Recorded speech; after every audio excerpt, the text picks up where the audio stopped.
ಪುರದ ಘಟನೆ ನಂತರ ಅದೊಂಚೂರು ಬೇಜಾರಾಯ್ತು. ನನ್ನ ಜೀವನದಲ್ಲಿ ನೋಡಿ ಸರ್, ಇಷ್ಟೆಲ್ಲ ಹೇಳ್ತೀನಿ, ನಿಮ್ಮೆಲ್ಲರಿಗೂ ಮಾಧ್ಯಮದವ್ರಿಗೆ ಒಂದು ಪ್ರಶ್ನೆ. 2017ರಿಂದ ಇಲ್ಲಿ ತನಕ ನಾನು ಏರ್ ಧ್ವನಿಲಿ ಗಲಾಟೆ ಮಾಡೋದು ಎಲ್ಲಾರು ನೋಡಿದೀರ. ನಾನು ಸ್ಮೋಕ್ ಮಾಡಲ್ಲ, ಡ್ರಿಂಕ್ ಮಾಡಲ್ಲ, ಒಂದೇ ಒಂದು ಗಲಾಟೆಗೆ ಎಲ್ಲೂ ಹೋಗಲ್ಲ. ಅವತ್ತೊಂದು ಆಗಿತ್ತು, ಯಾರು ವೈಲೇಷನ್ ಆಫ್ ನಂತರ ಕೋರ್ಟ್ ಆರ್ಡರ್ ಇದೆ, ಇಂಜೆಕ್ಷನ್ ಆರ್ಡರ್ ಇದ್ರು, ಯಾರು ತಪ್ಪು ಮಾಡಿದ್ರು ಅದಕ್ಕೆ ಕಾನೂನಾತ್ಮಕವಾಗಿ ಕೋರ್ಟ್ ಮೂಲಕನೇ ಆರ್ಡರ್ ಬಂದಿದೆ. ಸೊ ಅದನ್ನ ಫಾಲೋ ಅಪ್ ಆಗ್ತಾ ಇದೆ. ಸತ್ಯ ನಿಮ್ಗೆ ಗೊತ್ತಾಗುತ್ತೆ. ಅವತ್ತು ನಾನು ಧೈರ್ಯವಾಗಿ ನಿಮ್ ಮುಂದೆ ಬರ್ತೀನಿ ಸರ್. ಯಾರಿಗಾದ್ರೂ ಬೇಜಾರಾಗಿರುತ್ತೆ ಅಂದ್ರೆ ನಾವು ತಿದ್ದುಕೊಂಡು ಮುಂದಕ್ಕೆ ಬೇರೆಯವ್ರ ಪಾಠ ಹೇಳೋಣ ಸರ್. ಕಾನೂನಾತ್ಮಕವಾಗಿ ಎಲ್ಲರನ್ನ ಗೌರವಿಸೋಣ. ಅದೆಲ್ಲದಕ್ಕಿಂತ ಹೆಚ್ಚಾಗಿ ವಿಷ್ಣು ಸರ್ದೇ ಗುಡ್ ನ್ಯೂಸ್ ನೀವು ಹೇಳಿದೀರಾ, ನೀವು ನಮಗ್ ಕೊಟ್ಟಿದ್ದೀರಾ ಅಂದಾಗ ನಾನು ಫೋನ್ ಯೂಸ್ ಮಾಡ್ತಾ ಇಲ್ಲ, ನೋಡ್ತಾ ಇಲ್ಲ. ಇತ್ತೀಚೆಗೆ ಎಲ್ಲದರಿಂದ ದೂರ ಆಗಿ ನಾನು ಅನ್ನೂರ್ ಕೊಳ್ಳೇಗಾಲದ ಹತ್ರ ಇದ್ದೀನಿ, ತೋಟದಲ್ಲೇ ಇರೋದು ನಾನೀಗ. ಸೊ ಅಕಸ್ಮಾತ್ ಇದ್ದೀರಿ ಎಷ್ಟೊತ್ತಿಗೆ ನಾನೇ ಈ ಇನ್ಸಿಡೆಂಟ್ ಯಾವಾಗ ಸಮಾಧಿ ಹೊಡೆದಾದ ಅದೇ ದಿನ ಯಾಕಂದ್ರೆ ನಾನು ಪ್ರತಿ ಸಿನಿಮಾ ಕಾರ್ಯಕ್ರಮಗಳಿಗೆ ಪೊಲಿಟಿಷಿಯನ್ಸ್ ಇರ್ಬೋದು, ಸ್ಟಾರ್ಸ್ ಎಲ್ಲ ಬರ್ತಿರೋ ಈಶ್ವರ್ ಖಂಡ್ರೆ ಸರ್ನ ಹೋಗಿ ಅವತ್ತೇ ಫಾಲೋ ಅಪ್ ಮಾಡೋದು. ಸ್ವಲ್ಪ ಮಾನಸಿಕವಾಗಿ ಬೇಜಾರಾಗುತ್ತೆ, ಯಾಕಂದ್ರೆ ಮಾಡದಿರೋ ತಪ್ಪು ವಿಚಾರದಲ್ಲಿ ಗಲಾಟೆ ಬಂದಿತ್ತಲ್ಲ. ಈಗಲೂ ನಾನು ಯಾರ ಮೇಲೆ ಆರೋಪನೂ ಮಾಡಕ್ ಹೋಗಲ್ಲ, ಏನು ಮಾಡಕ್ ಹೋಗಲ್ಲ. ಯಾರು ಕೋರ್ಟ್ ಆರ್ಡರ್ನ ವೈಲೇಷನ್ ಆಫ್ ಇಂಜೆಕ್ಷನ್ ಇದು ಬೇಲ್ ಆರ್ಡರ್ನ ಯಾರು ಇದ್ ಮಾಡಿದಾರೋ ದೇವ್ರು ಕಾನೂನು ನೋಡ್ಕೊಳತ್ತೆ. ನಾವ್ ಯಾರಿಗೂ ತೊಂದರೆ ಮಾಡೋ ಉದ್ದೇಶ ಇಲ್ಲ ಸರ್. ಆಗಿರೋದನ್ನ ಭಗವಂತ ನೋಡ್ಕೊಳ್ತಾನೆ. ಇದೆಲ್ಲ ಬಿಟ್ಟು ಒಳ್ಳೆ ನ್ಯೂಸ್ ಜೊತೆಗೆ ತಮ್ಮ ಮುಂದೆ ಬರ್ತೀನಿ ಸರ್. ಮತ್ತಷ್ಟು ಏನಾದ್ರು ಬೆದರಿಕೆ ಕರೆಗಳೇನೋ ಬರ್ತಿದೆ ಸರ್? ಅದು ಏನು ನಾನು ಏನು ಹೇಳಕ್ಕೋಲ್ಲ, ಯಾಕಂದ್ರೆ ಎಲ್ಲ ದಾಖಲೆಗಳನ್ನ ಅವ್ರು ತೆಗ್ಸಿದ್ದಾರೆ, CDR ತೆಗ್ಸಿ ಎಲ್ಲ ಮಾಡಿದ್ದಾರೆ. ಇಲ್ದೇ ಇದ್ರೆ ಇಷ್ಟೊಂದು ಆಗ್ತಿರ್ಲ. ನೋಡಿ ಸರ್, ನಾನು ಊರಲ್ಲೇ ಇರೋದ್ರಿಂದ ಏನಂತ ನಾನು ಫೋನೇ ಯೂಸ್ ಮಾಡ್ತಾ ಇಲ್ಲ, ಎಲ್ಲ ಬೇರೆಯವ್ರು ನೋಡ್ಕೋತಾರೆ ಈಗ. ಯಾಕಂದ್ರೆ ನಿಲ್ಸ್ಬಿಟ್ಟಿದೀನಿ ಈಗ. ಇದಾಗಿರುವಂತ ಇನ್ಸಿಡೆಂಟ್ ಮನ್ಸಿಗೆ ಸ್ವಲ್ಪ ಬೇಸರ ಆಗಿದೆ. ಎರಡನೇದು ಆದಷ್ಟು ಕಡಿಮೆ ಮಾತಾಡೋಣ ಅನ್ಕೊಂಡಿದೀನಿ. ನಿಮ್ಮೆಲ್ರಿಗೂ ಒಳ್ಳೇದಾಗ್ಲಿ ಸರ್. ಒಳ್ಳೆ ನ್ಯೂಸ್ ವಿಷ್ಣು ಸರ್ ಕೊಡ್ತಾ ಇದೀರ. ಆ ನ್ಯೂಸ್ ಸಂಭ್ರಮದ ಮಧ್ಯೆ ಇಂಥ ಕ್ಷುಲ್ಲಕ ವಿಚಾರಗಳನ್ನ ಬಿಟ್ಬಿಡೋಣ ಸರ್. ಅಂಡ್ ತಪ್ಪು ಯಾರು ಮಾಡಿರ್ತಾರೋ ಅವ್ರ ದೇವ್ರು ಭಗವಂತ ಶಿಕ್ಷೆ ಕೊಡ್ಲಿ. ಇಲ್ಲಿನ ಕಾನೂನು ತಪ್ಸ್ಕೋಬಹುದು, ಇನ್ನೆಲ್ಲೋ ತಪ್ಸ್ಕೋಬಹುದು, ಭಗವಂತನ ಕಾನೂನು ಯಾರು ತಪ್ಸ್ಕೊಳಕ್ಕಾಗಲ್ಲ ಸರ್. ಅವ್ರಿಗೆ ಒಳ್ಳೇದಾಗ್ಲಿ. ಆಗುತ್ತೆ ಶೀಘ್ರದಲ್ಲೇ. ನಿಮಗ್ ಸತ್ಯ ನನಗೆ ಇರೋದು ಏನ್ ಗೊತ್ತಾ ಕಾಡ್ತಾ ಇರೋದು, ನಿಮಗ್ ಸತ್ಯ ಗೊತ್ತಾಗ್ಲಿ ಅಂತ. ಗೊತ್ತಾದ ತಕ್ಷಣ ನಂಗೇನ್ ಕೋರ್ಟ್ ಕೇಸ್ ಬೆಳೆಸ್ಬೇಕು ಅಂತೆಲ್ಲ ನಾನು ಇಲ್ಲ ಸರ್. ಯಾರನ್ನ ಅರೆಸ್ಟ್ ಮಾಡಿ ನಾನ್ ದೊಡ್ಡ ಮನುಷ್ಯ ಹಾಕ್ಸ್ಬೇಕು ಅನ್ನೋದು ನಂಗೆ ಏನು ಇಲ್ಲ. ಸತ್ಯ ಜನಕ್ಕೆ ಗೊತ್ತಾಗಬೇಕು. ನಿಜವಾಗ್ಲೂ ನನ್ನ ಲೈಫಲ್ಲಿ ಸರ್ ಯಾರಿಗೂ ಏರು ಧ್ವನಿಯಲ್ಲಿ ಮಾತಾಡದೆ ಅಷ್ಟೆಲ್ಲ ಆಯ್ತಲ್ಲ ಸರ್. ಸುಪ್ರೀಂ ಕೋರ್ಟ್ ಜಡ್ಜ್ಮೆಂಟ್ ಬಂತಲ್ವಾ, ಎಷ್ಟು ಜನ ಮಾಧ್ಯಮದವ್ರು ಕೇಳಿದ್ರು, ಪ್ರಥಮ್ ನೀವು ಗೆದ್ರಿ ಮಾತಾಡಿ ಅಂತ. ಎಲ್ಲಾರು ಒಂದ್ ಮಾತು ಹೇಳ್ದ ಸರ್, ಯಾರ ಮೇಲೂ ನಮ್ಗೆ ದ್ವೇಷ ಇಲ್ಲ ಸರ್. ಅವ್ರಿಗೆ ಒಳ್ಳೇದಾಗ್ಲಿ. ನಾನು ಊರಲ್ಲ ಆರಾಮಾಗಿ ಒಂದು ತೋಟ ನೋಡ್ಕೊಳ್ತಾ ಇದ್ದೀನಿ, ಮನ್ಸಿಗೆ ನೆಮ್ಮದಿ ಇದೆ. ಇರೋ ಸಿನಿಮಾ ರಿಲೀಸ್ ಸಮಯಕ್ಕೆ ಬರ್ತೀನಿ, ಆಗ ಬಂದು ನಿಮ್ನೆಲ್ಲಾರನ್ನು ಕಾಣ್ತೀನಿ, ನಿಮ್ಮೆಲ್ಲರಿಗೂ ಸತ್ಯ ಹೇಳ್ತೀವಿ, ನಿಮ್ಮೂರ್ ಪ್ರಮೋಷನ್ ಬರ್ತೀವಿ, ನಿಮ್ ಹತ್ರ ಗೆದ್ದು ಶಬಾಷ್ ಅನ್ಸ್ಕೊಂಡು ಹೋಗ್ತೀವಿ. ಇದಿಷ್ಟೇ ಜೀವನ. ನೀವೇ ಸುಪ್ರೀಂ ಕೋರ್ಟ್ ವಿಚಾರ ಎತ್ತಿದ್ರೆ ತೀರ್ಪಿನ ಬಗ್ಗೆ ನಿಮ್ಮ ಅಭಿಪ್ರಾಯ ಸರ್? ನೇರವಾಗಿ ಹೇಳ್ತೀನಿ ಕೇಳಿ ಸರ್. ನಂದು ಒಂಥರ ಹೆಂಗರಡು ಸರ್. ನಂದು ಒಂದು ಕೋಪದಲ್ಲಿ ಏನೋ ರೇಗ್ ಮಾತಾಡ್ಬಿಡ್ತೀನಿ. ನಿಜವಾಗ್ಲೂ ಯಾರಿಗಾರು ಬೇಜಾರಾಯ್ತು, ಯಾರಿಗಾರು ತೊಂದರೆ ಆಯ್ತಾ ಇದೆ ಅಂದಾಗ ಬೇಗ ಕರಗ್ಬಿಡ್ತೀನಿ ಸರ್. ದೇವರಾಣೆ ಅವ್ರ ಕಷ್ಟ ಆಯ್ತಾ ಇದೆ ಅಂದಾಗ ನನ್ ಮನ್ಸಿಗೆ ನೋವಾಗುತ್ತೆ. ಕಾನೂನ್ ಮುಂದೆ ನಾನು ಕೋರ್ಟನ್ನ ಇನ್ನೂ ನೋಡೇ ಇಲ್ಲ. ನಿಜ ಹೇಳ್ತೇನೆ ಅಂತ ಫೋನೇ ಇಲ್ಲ ಸರ್. ಯಾಕೆಂದ್ರೆ ಈ ಇನ್ಸಿಡೆಂಟ್ ಆದಾಗ ತುಂಬಾ ಥ್ರೆಟಿಂಗ್ಸ್ ಬರಕ್ ಶುರುವಾಯ್ತಲ್ಲ. ಅದು ಎಲ್ಲ ದಾಖಲೆಗಳನ್ನ SP ಸರ್ ಏನಾಗಿದೆ ಗೊತ್ತಾ, ನಿಮ್ ಮಾಧ್ಯಮದವರು ಸತತ ಫಾಲೋ ಅಪ್ ಮಾಡಿದ್ದಾರೆ SP ಸರ್ ಆಫೀಸಲ್ಲಿ. ಸರ್ ಏನಾಗಿದೆ, ನಿಜ ಏನಾಗಿದೆ ಹೇಳಿ ಅಂತ. ಅದಕ್ಕೆ ಅವ್ರು CDR ತೆಗ್ಸಿದ್ದಾರೆ. ಸತ್ಯ ಗೊತ್ತಾಗಿದೆ, ಶೀಘ್ರದಲ್ಲೇ ಬರುತ್ತೆ. ಅದೆಲ್ಲ ಗೊತ್ತಾದಾಗ ಏನ್ ಸರ್, ಈಗಲೂ ಬೆದರಿಕೆ ಕರೆ ಬರ್ತಿದೆ. ನನ್ನ ಹತ್ರ ಫೋನೇ ಇಟ್ಕೊತಾ ಇಲ್ಲ ಸರ್. ನಾನು ಬೆಂಗಳೂರ್ಲಿಲ್ಲ, ಫೋನ್ ಯೂಸ್ ಮಾಡ್ತಾ ಇಲ್ಲ. ಹಳ್ಳಿಲಿ ಅಲ್ಲಿ ನೆಟ್ವರ್ಕೇ ಸಿಗಲ್ಲ. ಮಾದೇಶ್ವರಂ ಬೆಟ್ಟ ಹತ್ರ ನಮ್ ಹಳ್ಳಿ, ಅಲ್ಲಿ ಆರಾಮಾಗಿ ರಾಜನ್ ತರ ಇದೀನಿ ಸರ್. ಕುರಿ ನೋಡುದು, ನಮ್ದು ಕುರಿಗಳಿದೆ, ದನಗಳಿದೆ, ತೋಟದಲ್ಲಿ ಒಳ್ಳೆ ಬೆಳೆ ತೆಗಿಬೇಕು ಅಂತ ಹೋರಾಡ್ತಾ ಇದೀನಿ. Cocaine cinema post production work ನಡೀತಾ ಇದೆ. ಡಬ್ಬಿಂಗ್ ದಿನ ಬರ್ತೀನಿ, ಮುಗಿಸ್ಬಿಟ್ಟು ಆರಾಮಾಗಿ ಊರಲ್ಲಿ ಸೆಟ್ಲ್ ಆಗ್ತೀನಿ. ಇದಿಷ್ಟೇ ನನ್ನ ಯೋಜನೆ. ಸರ್ ನಾನು ಎಂತ ಸಿನಿಮಾ ಮಾಡಿದ್ರು ನಾನು ಅಮಿತಾಬ್ ಬಚ್ಚನ್ ಆಗಕ್ಕಾಗಲ್ಲ, ಸಲ್ಮಾನ್ ಖಾನ್ ಆಗಕ್ಕಾಗಲ್ಲ. ಎಂತ ಬಿಸ್ನೆಸ್ ಮಾಡಿದ್ರು ನಾನು ಅಂಬಾನಿ ಆಗಕ್ಕಾಗಲ್ಲ ಅಂದ್ಮೇಲೆ ನಾನು ಯಾಕೆ ಸರ್ ಇಷ್ಟು ಸ್ಟ್ರೆಸ್ ಎಲ್ಲ ತಗೋಬೇಕು? ನೆಮ್ಮದಿಯಾಗಿ ಬದುಕೋಕೆ, ಮೂರೊತ್ತು ಊಟಕ್ಕೆ ನೆಮ್ಮದಿಯಾಗಿ ಸೂರನ್ನ ಮಾಡ್ಕೋಬೇಕು. ಊರಲ್ಲಿ ನೆಮ್ಮದಿಯಾಗಿದೆ. ಏನೋ ಒಂದಷ್ಟು ನಮ್ಮ ಮನೆ ಕಡೆಯಿಂದ ಒಂದಷ್ಟು ಗುಡ್ ನ್ಯೂಸ್ ಗಳೆಲ್ಲ ಇದೆ. ಅದನ್ನ ಖುಷಿ ಪಡ್ತಾ ಅನುಭವಿಸ್ತಾ ಚೆನ್ನಾಗಿರ್ತೀವಿ. ತಪ್ಪು ಯಾರು ಮಾಡಿರ್ತಾರೋ ಅವ್ರಿಗೆ ಈ ವಿಚಾರದಲ್ಲಿ ಏನಾಗಿದೆ ನಿಮ್ಗೆ ಸತ್ಯ ಗೊತ್ತಾಗ್ಲಿ ಅನ್ನೋದು ಅಷ್ಟೇ ನನ್ನ ಉದ್ದೇಶ. ನಾನು ಯಾರಿಗೂ ಬೇಸರ ಮಾಡ್ಬೇಕು ಅಂತೆಲ್ಲ ಇಲ್ಲ ಸರ್. CDR ತೆಗ್ಸಿದ್ದಾರೆ. ಯಾಕಂದ್ರೆ SP ಸರ್ ವೈಯಕ್ತಿಕವಾಗಿ ಚೆಕ್ ಮಾಡಿ ಇದರಿಂದ ಏನೇನಾಗಿದೆ ಅದನ್ನೇ ಯಾರ್ಯಾರು ಇದ್ರು CDR ತೆಗ್ಸಿದ್ರೆ ಗೊತ್ತಾಗ್ಬಿಡುತ್ತೆ. ಈಗ ನೀವು ಇಲ್ಲಿದ್ದೀರಾ, ನಿಮ್ಗೊಂದು ಪ್ರಶ್ನೆ ಕೇಳ್ತೀನಿ, ಉತ್ತರ ಹೇಳಿ ಕೊಡಿ ಸರ್. ಈಗ ಒಂದು 3 hours ಇಲ್ಲಿರ್ತೀರಾ ಅನ್ಕೊಳ್ಳಿ, ನಾನು ಇಲ್ಲಿಲ್ಲೇ ಇಲ್ಲ ಅಂತ ನೀವು ಹೇಳಕ್ ಬರಲ್ಲ. ನಿಮ್ ಫೋನ್ 3 hour ಯಾವ ನೆಟ್ವರ್ಕ್ ಕಡಿಲಿತ್ತು ಅಂತ ಗೊತ್ತಾಗ್ಬಿಡುತ್ತೆ. ಸೊ ಅಲ್ಲಿ ತೆಗ್ಸಿದ್ದಾರೆ. ಜೊತೆಗೆ ಯಾರು ರೌಡಿ ಶೀಟರ್ ಇತ್ತೋ ಅದನ್ನ ಅವ್ರು ಚೆಕ್ ಮಾಡ್ತಾ ಇದಾರೆ ಸರ್. ಇದು ನಿಜವಾಗ್ಲೂ ವೈಲೆನ್ಸ್ ಮಾಡಿದಾರಾ ಇಲ್ವಾ ಅಂತ ಎಲ್ಲವೂ ಚಾರ್ಜ್ ಶೀಟ್ ಅಲ್ಲಿ ಬರುತ್ತೆ.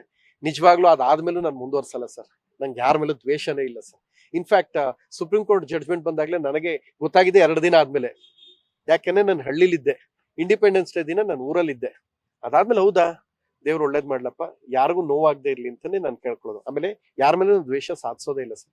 ಇಷ್ಟೆಲ್ಲ ಆಗಿದೆ ಇಲ್ಲ ಸರ್, ಎಲ್ಲಾರು ಒಂದ್ ಕಡೆ ಪ್ರಥಮ್ ಪಾರ್ಟಿಲ್ ಕಾಣಿಸ್ಕೋತಾನೆ ಅಂತ ಎಲ್ಲಾರು ನೋಡಿದಿರ. 8 ಗಂಟೆ ಮೇಲೆ ನಾ ಹೊರಗಡೆ ಬಂದಿರೋದು ನೋಡಿದಿರ ಸರ್. ನನ್ನ ಲೈಫಲ್ಲಿ ಒಂದ್ಸಲ ಸ್ಮೋಕ್ ಡ್ರಿಂಕ್ ಮಾಡಿಲ್ಲ. ಇವ್ರು ಇಲ್ಲದೇ ಇರೋದೆಲ್ಲ ಹೇಳ್ಬಿಟ್ಟಾಗ ಮನ್ಸಿಗೆ ಬೇಜಾರಾಯ್ತು.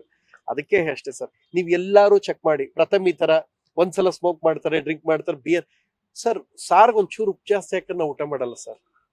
ಹಿಂಗಿದ್ದಾಗ ಇಲ್ಲದೆ ಇರೋದೆಲ್ಲ ಬಂದಾಗ ಒಂಚೂರು ಮನ್ಸಿಗೆ ನೋವಾಗಿತ್ತು. ಮನೆಯವ್ರು ಸ್ವಲ್ಪ ಗಾಬರಿ ಆಗಿದ್ರು. ಆಮೇಲೆ ನನ್ನ ವೈಫ್ ಹತ್ರ ಫೋನ್ ಎಲ್ಲ ಇಲ್ಲ. ಆಕೆ ಇರೋದ್ರಲ್ಲಿ ಸಂತೋಷ ಪಡುವಂತ ವ್ಯಕ್ತಿ ಆಕೆ. ಆಕೆಗೆ ಅವ್ರ ಫ್ರೆಂಡ್ಸ್ ಕ್ಲಾಸ್ಮೇಟ್ಸ್ ಎಲ್ಲ ಏನೇನೋ ಕಳಿಸ್ಬಿಟ್ಟಾಗ ಅದನ್ನ ಒಂಚೂರು ಗಾಬರಿ ಆಗ್ಬಿಟ್ರು. ಏನಿದು, ಯಾಕೆ ಹಿಂಗ್ ನಡೀತಾ ಇದೆ ನಮ್ಮ ಜೀವನದಲ್ಲಿ ಅಂತ. ಅಂಡ್ ಲೈಫಲ್ಲಿ ನಾವ್ ಯಾರಿಗೂ ಬೇಜಾರೇ ಮಾಡದೇ ಇದ್ದಾಗ ಸುಳ್ಳು ಆರೋಪಗಳು ಒಂಚೂರು ಬಂದಾಗ ಬೇಜಾರಾಗುತ್ತೆ. ಈಗ ವಿಷ್ಣು ಸರ್ದು ಗುಡ್ ನ್ಯೂಸ್ ಹೇಳಿದೀರಾ, ಆ ಸಂತೋಷದ ಮಧ್ಯೆ ನಮ್ದೆಲ್ಲ ಆಯ್ತು ಸರ್. ಇದೆಲ್ಲ ಕ್ಷುಲ್ಲಕ ವಿಚಾರ. ನಾವು ನೀವು ಎಲ್ಲರೂ ಸೆಲೆಬ್ರೇಟ್ ಮಾಡೋಣ. ಅವ್ರ ಕರ್ನಾಟಕ ರತ್ನ ಯಾವತ್ತಿಗೂ ಅಷ್ಟೇ, ಅವತ್ತು ಅವಾರ್ಡ್ ಸರ್ಕಾರ ಘೋಷಿಸಿದ ಮಾತ್ರಕ್ಕೆ ಅಂತಲ್ಲ, ಘೋಷಿಸ್ತಾ ಇದ್ರು ಅವ್ರು ಯಾವಾಗ್ಲೂ ಕರ್ನಾಟಕಕ್ಕೆ ಹೆಮ್ಮೆ. ಸೊ ಒಳ್ಳೆ ನ್ಯೂಸ್. 18ನೇ ತಾರೀಕು ಬರ್ತಡೇ ಒಳಗೆ ಅನೌನ್ಸ್ ಆಗುತ್ತೆ. ಸರ್ಕಾರ ವಶಪಡಿಸ್ಕೊಂಡು ಕಾನೂನಾತ್ಮಕವಾಗಿ ಏನ್ ಬೇಕು ಅಲ್ಲಿಗೆ ಆಕ್ಚುಲಿ ಇಂಜೆಕ್ಷನ್ ಅವ್ರ ತರೋಕ್ಕೂ ಮುಂಚೆ ಸರ್ಕಾರದಿಂದ ಪಿಟಿಷನ್ ಹಾಕ್ಬೇಕು ಅಂತ ವೀರಕಪುತ್ರ ಶ್ರೀನಿವಾಸ್ ಅವ್ರಿಗೆ ನಾವು ಸತತ ಫಾಲೋ ಅಪ್ ಮಾಡಿ. ಯಾಕಂದ್ರೆ ನಾವು ಮಾತ್ರ ಬದುಕಿರೋದಲ್ಲ ಸರ್, ನಮಗೂ ಮುಂಚೆ ದೊಡ್ಡ ಸಾಧನೆ ಮಾಡಿದ್ರು ವಿಷ್ಣು ಸರ್. ಅವ್ರು ಅನುಭವಿಸಿರೋ ನೋವು, ಯಾತನೆ, ಅವ್ರು ಮಾಡಿರೋ ಸಾಧನೆ, ಇದೆಲ್ಲ ತಲೆಯಿದ್ದಾಗ ಒಳ್ಳೆ ವಿಚಾರ ಮಾಡಿ ಅಂದಾಗ ಇದಕ್ ಜೊತೆಲಿ ನಿಂತ್ಕೋತೀವಿ. ಇಂಥದೆಲ್ಲ ಕ್ಷುಲ್ಲಕ ವಿಚಾರ ಬಿಟ್ಬಿಡೋಣ ಸರ್. ಮತ್ತೊಂದು ದೂರ ಏನಾದ್ರು ಕೊಟ್ರ ಸರ್? ನಾನು ಏನು ಹೇಳಲ್ಲ ಸರ್, ಏನು ಕೇಳಬೇಡಿ, ನಾನೇನು ಹೇಳಲ್ಲ. ನಾನು ಯಾರ ಮೇಲೆ ದೂರ್ ಕೊಡ್ಬೇಕು ಇದು ಅಲ್ಲ ಸರ್. ಸ್ವಲ್ಪ ದಿನದಲ್ಲಿ ಸತ್ಯ ಗೊತ್ತಾಗುತ್ತೆ. ಸತ್ಯ ಗೊತ್ತಾದ್ಮೇಲೆ ನಾನು ಅದನ್ನೇ ನಾನೇ ವಾಪಸ್ ತಗೊಂಡ್ಬಿಡ್ತೀನಿ. ನಂಗೆ ನಿಮಗ್ ಸತ್ಯ ಗೊತ್ತಾಗ್ಬೇಕು ಸರ್, ಅದಾದ ತಕ್ಷಣ ವಾಪಸ್ ತಗೊಂಡ್ಬಿಡ್ತೀನಿ. ಅಲ್ಲ ಸರ್, ಲೈಫಲ್ಲಿ ಯಾರಿಗೂ ಏರ್ ಧ್ವನಿಲೇ ನಾನು ಮಾತಾಡೋದಲ್ಲ. ಅವತ್ತು ಕೂತ್ಕೊಂಡು ಪ್ರೆಸ್ ಮೀಟ್ ಅಲ್ಲಿ ಅಷ್ಟು ಕೋಪದಲ್ಲಿ ಮಾತಾಡ್ತೀನಿ ಅಂದ್ರೆ ಎಲ್ಲೋ ಒಂದ್ ಕಡೆ ತಪ್ಪಾಗಿರ್ಬೇಕಲ್ಲ ಸರ್. ಆಗದೆ ಇದ್ರೆ ಸುಮ್ನೆ ಮಾತಾಡಕ್ ಸಾಧ್ಯ ಸರ್? ಸುಮ್ಮನೆ ನಿಮ್ಮ ಮೇಲೆ ಯಾವ ತರ ಈಗ ಸಾಧ್ಯ ಇರುತ್ತೆ ಸರ್? ಎಲ್ಲೋ ಒಂದ್ ಕಡೆ ತಪ್ಪಾಗಿರ್ಬೇಕಲ್ವಾ? ಸೊ ಈಗ ಇದ್ಯಾವುದು ಬೇಕಾಗಿಲ್ಲ ನಂಗೆ. ನಾನು ಬೆಂಗಳೂರೇ ಬಿಟ್ಟಿದ್ದೀನಿ ಅಂದಾಗ ನಾನೇ ತಲೆ ಕೆಡ್ಸ್ಕೊಂಡು ಇರೋ ಸಿನಿಮಾ ಏನಿದೆ ಮುಗಿಸ್ಬೇಕು. ಡಬ್ಬಿಂಗ್ ಬರ್ತೀನಿ. ನೋ ಕೊಕೇನ್ ಫಾರಿನ್ ಶೂಟ್ ಇದೆ ಒಂದು ಸಾಂಗ್, ನಾನು ಕ್ಯಾನ್ಸಲ್ ಮಾಡಿಸ್ಬಿಟ್ಟೆ ಸರ್.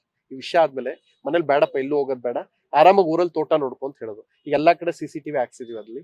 ಅಲ್ಲಿ ತೋಟದಲ್ಲಿ ಒಂದು 200 ಕುರಿ, 300 ಮೇಕೆ, 500 ನಾಟಿ ಕೋಳಿ ಹಾಕೊಂಡು ಕುರಿ ಮೇಯಿಸ್ಕೊಂಡು ಆರಾಮಾಗಿರ್ತೀನಿ. ರಾತ್ರಿ ಬೆಳಗ್ಗೆ 11 ಗಂಟೆಗೆ ಎದ್ರು ಯಾಕಪ್ಪ ನೀ ಲೇಟ್ ಆಗಿದ್ದೆ ಅಂತ ಕೇಳೋರು ಯಾರು ಇರಬಾರ್ದು. ಈಗ ಮಾಡಿರೋ ಸಿನಿಮಾ ರಿಲೀಸ್ ಮಾಡ್ತೀನಿ. ಅದ್ ಮಾಡದೆ ಮಾಡಕ್ಕಾಗಲ್ಲ ಸರ್. ಯಾಕಂದ್ರೆ ಎಲ್ಲೋ ಒಂದ್ ಕಡೆ ನಮ್ ಕೋಟಿ ಹಾಕ್ಬಿಟ್ಟವ್ರೆ, ಅವ್ರ ಹಿತನೂ ನೋಡ್ಕೋಬೇಕಲ್ವ ಸರ್. ಇದಿಷ್ಟೇ ಸಾಕು ಸರ್. ಸದ್ಯಕ್ಕೆ ಇದಿಷ್ಟಕ್ಕೆ ಮಾತ್ರ ನಾನು ಸೀಮಿತವಾಗಿಡಿ. ನಾನು ಯಾವುದೇ ಮಾತು ಯಾರನ್ನು ನೋಯಿಸೋ ಉದ್ದೇಶ ಇಲ್ಲ ಸರ್. ಎಲ್ರಿಗೂ ಒಳ್ಳೇದೇ ಬಯಸಲ್ಲ ಸರ್. ಒಳ್ಳೇದಾಗ್ಲಿ ಸರ್. ಈಗ ಕರ್ನಾಟಕ ರತ್ನ ಕೊಡ್ಬೇಕು ಅಂದ್ಬಿಟ್ಟು ಹಿರಿಯ ಅಧಿಕಾರಿಗಳೆಲ್ಲ ಅವರು ಯಾವತ್ತಿಗೂ ಕರ್ನಾಟಕ ರತ್ನನೇ. ಅವ್ರ ಕರ್ನಾಟಕ ಸುಪುತ್ರ. ಸಿಗಬೇಕಾದ ಗೌರವ ಸಿಕ್ಕೇ ಸಿಗುತ್ತೆ. ಅಂಡ್ ಇದಕ್ಕೆ ಅವ್ರ ಕುಟುಂಬ ಆಲ್ರೆಡಿ ಸರ್ಕಾರಕ್ಕೆ ಮನವರಿಕೆ ಮಾಡಿಕೊಟ್ಟಿದೆ. ಇನ್ನೊಂದು ವಿಚಾರ ಅಪ್ಡೇಟ್ ಏನಂದ್ರೆ, ನಾನು ಸಿಟಿಲಿ ಇದ್ರೆ ಅಟ್ಲೀಸ್ಟ್ ನನ್ನ ಸಿನಿಮಾ ಪ್ರತಿ ಕ್ಲಾಪ್ಗೂ CM ಸರ್ ಬರ್ತಾ ಇರೋ ತಾವು ನೋಡಿದ್ರಿ. ವೀರಕಪುತ್ರ ಶ್ರೀನಿವಾಸ್ ಅವ್ರಿಗೆ ಅರಣ್ಯ ಸಚಿವರಿಗೆ ಇಮಿಡಿಯೇಟ್ ಜಾಗ ಕುಂಟೆ ಉಳಿಸ್ಕೊಳ್ಳೋದಕ್ಕೆ ಏನೇನ್ ಮಾಡ್ಬೇಕು, ಫಾಲೋ ಅಪ್, ಅವ್ರ ಕುಟುಂಬದ ಮೂಲಕ ಏನೇನ್ ಪ್ರೆಷರ್ ಹಾಕ್ಸ್ಬೇಕು ಅಂದ್ರೆ ಈಶ್ವರ್ ಖಂಡ್ರೆ ಸರ್ ಅವ್ರ ಕುಟುಂಬಕ್ಕೆ ಮತ್ತೆ ವೀರಕಪುತ್ರ ಶ್ರೀನಿವಾಸ್ ಮೂಲಕ ನಾವೆಲ್ಲ ಬಹಳ ಒಳ್ಳೆ ಆಪ್ತಾರೆ. ಇಲ್ಲೇ ದೊಡ್ಡಬಳ್ಳಾಪುರದಲ್ಲಿ ನಾನೊಂದು ಇನಾಗ್ರೇಷನ್ ಬಂದಿದ್ದೆ ವಿಷ್ಣು ಸರ್ ಸ್ಟ್ಯಾಚ್ಯೂನ. ಸೊ ನಾನು ಇಲ್ಲೇ ಮುಂದೆ. ಸೊ ಏನು ಅಂದ್ರೆ ನಮ್ಮ ಕೈ ಎಲ್ಲೋ ಒಂದು ಒಳ್ಳೆ ಕೆಲ್ಸಕ್ಕೆ ವಿನಿಯೋಗ ಆಗುತ್ತೆ, ಒಂದು ಅಟ್ಲೀಸ್ಟ್ ಇರೋಂತ ಕಾಂಟ್ಯಾಕ್ಟ್ಸ್ ಅಂದಾಗ ಇದೇ ವಿಚಾರ ಚರ್ಚೆ ಮಾಡ್ತಾನೆ ಇರ್ತೀವಿ. ಆಗಿರುತ್ತೆ. ಅಂಡ್ ಆಕ್ಚುಲಿ ಇದು ಬಹಳ ಒಳ್ಳೆ ಬೆಳವಣಿಗೆ ಖಂಡಿತ ಆಗುತ್ತೆ. ಹುಟ್ಟುಹಬ್ಬದಷ್ಟೊತ್ತು ಒಂದು ಒಳ್ಳೆ ನ್ಯೂಸ್ ಬರುತ್ತೆ. ಅಂಡ್ ನಿಜವಾಗ್ಲೂ ಒಳ್ಳೆ ಬೆಳವಣಿಗೆ. ಬಾಲಣ್ಣ ಅವ್ರ ಸ್ಟುಡಿಯೋ 20 ವರ್ಷದಿಂದ ಏನೋ ಅಭಿವೃದ್ಧಿ ಆಗದೆ ಇರೋದನ್ನ ವಶಪಡಿಸ್ಕೊಂಡು ಈಗ ಅದನ್ನ ಅಟ್ಲೀಸ್ಟ್ 10 ಗುಂಟೆ 20 ಕೊಟ್ಟು ಸರ್ಕಾರ ಅದನ್ನ ವಿಷ್ಣು ಸರ್ಗೆ ಶಾಶ್ವತವಾಗಿ ಇದೊಂದು ಸಮಾಧಿ ಜಾಗದಲ್ಲಿ ಅಭಿಮಾನಿಗಳಿಗೆ ನೋಡುವಂತ ಒಂದು ಅವಕಾಶ ಆಗಬೇಕು. ನಾನೊಂದು ಮಾತು ಹೇಳ್ತೀನಿ ವೈಯಕ್ತಿಕವಾಗಿ, ಎಲ್ಲ ಬಿಟ್ಟು ಒಂದು ಮಾತು ಹೇಳ್ತೀನಿ. ಫಸ್ಟ್ ಕಲಾವಿದ್ರನ್ನ ಗ್ಲೋರಿಫೈ ಮಾಡೋದು, ವಿಜೃಂಭಿಸೋದು ಬಿಡ್ಬೇಕು. ಆಕ್ಚುಲಿ ಟು ಬಿ ಫ್ರಾಂಕ್ ಅಂದ್ರೆ ಇಂಥ ವಿಚಾರ. ಯಾಕೆಂದ್ರೆ ತಮಿಳ್ಲಿ ಒಬ್ಬ ಹಾಸ್ಯ ನಟ ಇದ್ದಾರೆ ವಿವೇಕ್ ಅಂತ. ಆ ಹಾಸ್ಯ ನಟಂಗೆ ಪದ್ಮಶ್ರೀ ಕೊಟ್ಟಿದ್ದಾರೆ. ನಮ್ಮಲ್ಲಿ ಶ್ರೇಷ್ಠ ನಟ ವಿಷ್ಣುವರ್ಧನ್ ಸರ್, ಅವ್ರಿಗೆ ನಾವು ಪದ್ಮಶ್ರೀ ಅಲ್ಲ, ಇರೋಕೊಂದ್ ಜಾಗನೂ ಕೊಟ್ಟಿಲ್ಲ. ಮೊದ್ಲು ಅದಾಗ್ಬೇಕು, ಆ ಕೆಲಸ ಆಗ್ಲಿ ಅಂತ ಕೇಳ್ಕೊಳ್ತೀನಿ. ಎರಡನೇದು, ನಮ್ ತರ ಕಲಾವಿದನ ಗ್ಲೋರಿಫೈ ಮಾಡೋದು ಫಸ್ಟ್ ಆಫ್ ಆಲ್ ನಿಲ್ಬೇಕು. ಯಾಕೆಂದ್ರೆ ಈಗ ಎಲ್ಲೋ ಒಂದ್ ಕಡೆ ಬರ್ತೀವಿ. ಈ ವಿಷ್ಣು ಸರ್ ಅನ್ನೋ ನಟ ಅವರು ಕೋಟಿಗೊಬ್ಬನ ಹೆಸರು ತೊಡೋಕೆ 30 ವರ್ಷ ತಗೊಂಡ್ರು, ಹೌದಲ್ವ ಸರ್?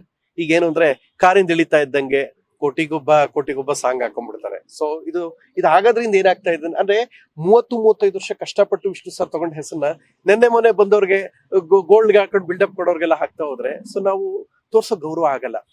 ವಿಷ್ಣು ಸರ್ ಬಗ್ಗೆ ಪ್ರೀತಿ ಇದೆ ಇಂದ ಬಾಯ್ಬಿಟ್ಟು ಹೇಳೋದಾಗ್ಬಾರ್ದು. ನಾವು ಆಲ್ರೆಡಿ ರೀಸೆಂಟ್ ಆಗಿ ಇತ್ತೀಚೆಗೊಂದು ಚಾನಲ್ ಇನಾಗ್ರೇಷನ್ ಈಶ್ವರ್ ಸರ್ ಸಿಕ್ಕಾಗ್ಲೂ ಅರಣ್ಯ ಸಚಿವರು ಗಮನಕ್ಕೆ ತಂದಿದ್ದೆ. ನಾನು ವೀರಕಪುತ್ರ ಶ್ರೀನಿವಾಸ್ ಪ್ರತಿದಿನ ಮಾತಾಡ್ತಾ ಇರ್ತೀವಿ ಇದೇ ವಿಚಾರ. ಏನ್ ಮಾಡ್ಬೋದು ಸರ್ ಫರ್ದರ್, ಪ್ರಥಮ ಇದನ್ ಮಾಡ್ಬೋದು ಅದನ್ ಮಾಡ್ಬೋದು ಅಂತೆಲ್ಲ ಇದ್ದಾಗ ಸುದೀಪ್ ಸರ್ ವಿಚಾರದಲ್ಲಿ ಮುಂದೆ ಇಟ್ಟಿದ್ದಾರೆ. ಅಭಿಮಾನಿಗಳ ಹಾರೈಕೆ ಎಲ್ಲವೂ ಈಡೇರುತ್ತೆ.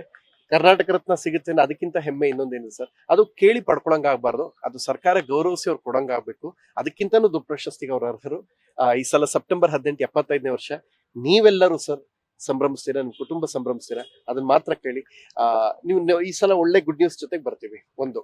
ಎರಡನೇದು, ಇವತ್ತು ಬಂದಿದ್ದು ಒಂದು ಒಳ್ಳೆ ಕೆಲಸ. ನಮ್ಗೆ ಏನಾಗಿತ್ತು ಅದೇನಂದ್ರೆ, ನಾನು ಕಾನೂನಾತ್ಮಕ ಇಂಜೆಕ್ಷನ್, ವೈಲೆನ್ಸ್ ಆಫ್ ಇಂಜೆಕ್ಷನ್ ಆ ವಿಚಾರಕ್ಕೆ ಬಂದಿದ್ವಿ. ಎಲ್ಲ ಒಳ್ಳೇದಾಗಿದೆ. ಅತಿ ಶೀಘ್ರದಲ್ಲಿ ಗುಡ್ ನ್ಯೂಸ್ ಸಮೇತ ಬರ್ತೀವಿ. ನಾವ್ ಯಾವತ್ತೂ ಮಾಧ್ಯಮಕ್ಕೆ ಸುಳ್ಳು ಹೇಳಲ್ಲ ಸರ್. ಸುಳ್ಳು ಹೇಳಿ ಇಲ್ಲಿ ತನಕ ಏನು ಆಗ್ಬೇಕಾಗಿಲ್ಲ.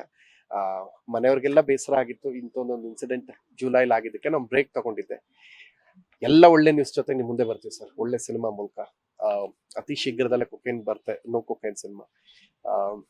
ಅದೆಲ್ಲದಕ್ಕಿಂತ ಗುಡ್ ನ್ಯೂಸ್ ನನಗೆ ವಿಷ್ಣು ಸರ್ಗೆ ನೀವು ಹೇಳಿದ್ದು, ಮಾಧ್ಯಮದವ್ರು ಹೇಳಿದ ನ್ಯೂಸ್. ಸೊ ಈ ಒಳ್ಳೆ ಗುಡ್ ನ್ಯೂಸ್ ನ ಈಗ ಸಂಭ್ರಮ ಮಾಡುವಂತದ್ದು. ಅದಷ್ಟಾಗ್ಲಿ. ಅದು ಬಿಟ್ಟು ಬೇರೆ ಇನ್ನೇನಿಲ್ಲ ಸರ್. ಅಷ್ಟಕ್ಕೆ ಮಾತ್ರ ಸೀಮಿತವಾಗಿರ್ಲಿ ನಿಮ್ಮ ಪ್ರಶ್ನೆಗಳು. ಲೇಟೆಸ್ಟ್ ಹಾಗೂ ಇಂಟ್ರೆಸ್ಟಿಂಗ್ ಸುದ್ದಿಗಳಿಗಾಗಿ ಬಾಸ್ ಟಿವಿ ಕನ್ನಡ ಚಾನೆಲ್ನ ಸಬ್ಸ್ಕ್ರೈಬ್ ಮಾಡಿ. ಹಾಗೆಯೇ ಬೆಲ್ ಐಕಾನ್ ಪ್ರೆಸ್ ಮಾಡಿ. ಇದರ ಜೊತೆಗೆ ಫೇಸ್ಬುಕ್, ಇನ್ಸ್ಟಾಗ್ರಾಮ್, ಎಕ್ಸ್ ನಲ್ಲೂ ಮಿಸ್ ಮಾಡದೆ ಫಾಲೋ ಮಾಡಿ.